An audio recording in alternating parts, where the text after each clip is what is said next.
On March 30th, 1981, Special Agent Tim McCarthy stepped in between President Ronald Reagan and a would-be assassin's gun here at the Washington Hilton Hotel in Washington, D.C.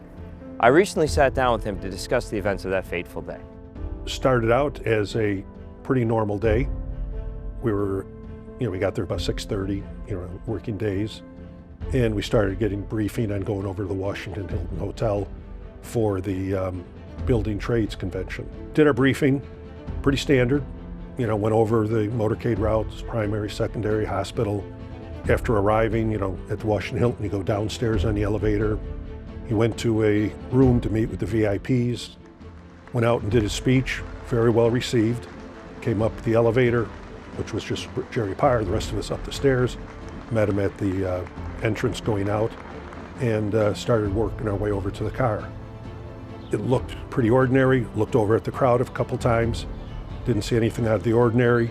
The coordination we had was, to make sure that the right rear door was open.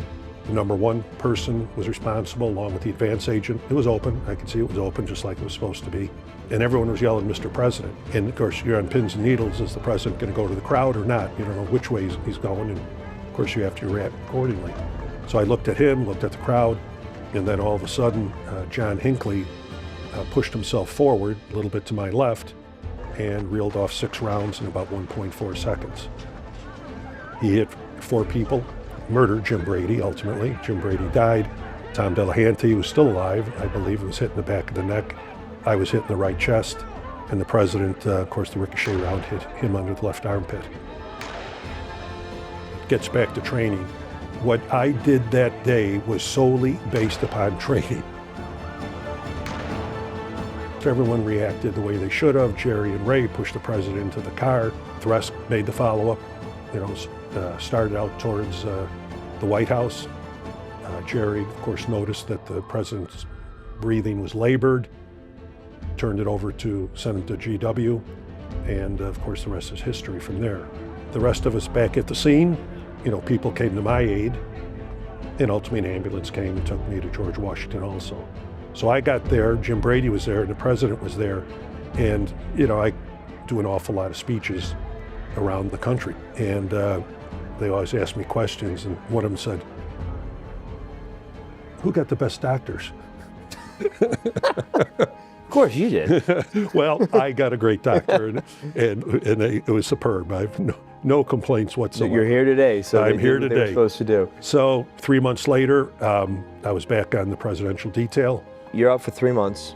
You recover, you get cleared, you come back. What was it like after when you came back? To tell you the truth, it was slightly uncomfortable to start with because I wasn't any different than I was before. I wasn't a Superman then, and I was not a Superman now. Okay. So everyone couldn't have been, I don't know how to say it, supportive. Yep. Is the word. Couldn't have been more supportive. Well, we always say nowadays that this job has a way of humbling yourself. Every day you can be humbled. Without a doubt. And that's actually what keeps you fresh. And you're dealing with, in the presidential detail, along with being at the White House, you're dealing with a lot of pretty brilliant people. And you may think you're the best agent in the world, but the guy next to you and the girl next to you thinks they're the best too, and they are. And there's, natural competition going on all the time. I enjoyed that environment. You want to be in that environment where you're with the best. So I was happy to get back. You go back to when you were 22 years old, sitting at that table. Would you tell yourself anything differently, or would you do it all over again? So maybe pick... I guess I would have taken the 30th of March off. I was going to say maybe call the other side with that coin toss. I wouldn't do anything different. I'm glad I did what I did, joining the Secret Service, going to DC the first time, second time. Secret Service gave me an awful lot. There's no 2 ways about it, so I'm forever grateful, very grateful.